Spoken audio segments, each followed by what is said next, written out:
morning.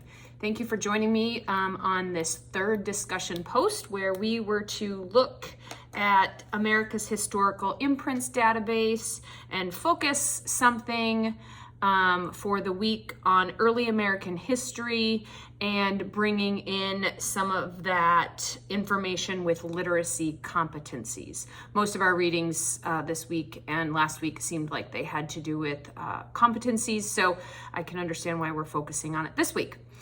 I chose to focus my discussion and my research this week on education, specifically progressive era education and the progressive education movement that took place in the late 1800s or mid to late 1800s in the United States.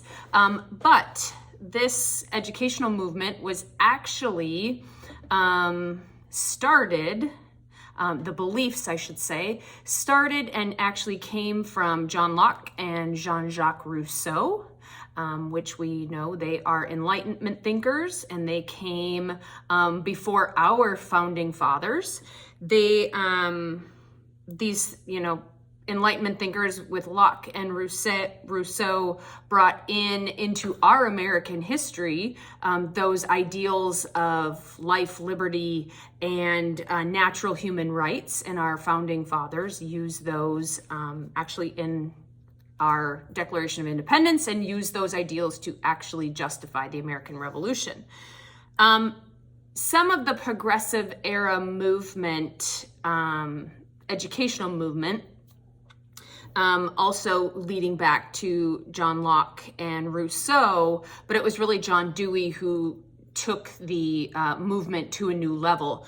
But both Locke and Rousseau believed that concrete experiences and the exposure to theories and observation would lead to actual learning and retainment of knowledge instead of just continual recitation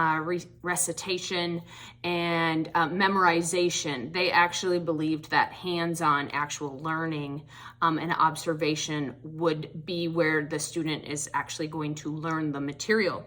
I chose from America's Historical Imprints, I chose two sources. One from 1750, and that's A Sermon on Education by Reverend Richard Peters. And this took place in Philadelphia.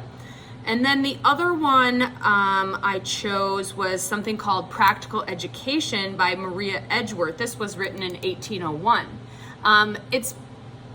She also included in the title is called The Parent's Assistant. Both of these sources, I chose them because they both discuss and focus on exposing young children to education, to reading, to mathematics, but it must be the exposure at a young age. And then the Practical Education by Maria Edgeworth really goes into, like a guidebook, what tutors should be doing, what parents should be doing, what students should be doing, what tasks should be these students should be doing, what kind of examinations are important to actually see if the competency of the student is being reflected by how they're being taught.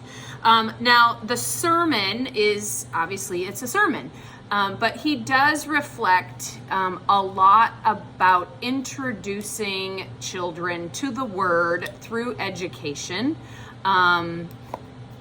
and how valuable it can be to introduce children at a young age to reading and education. Thank you.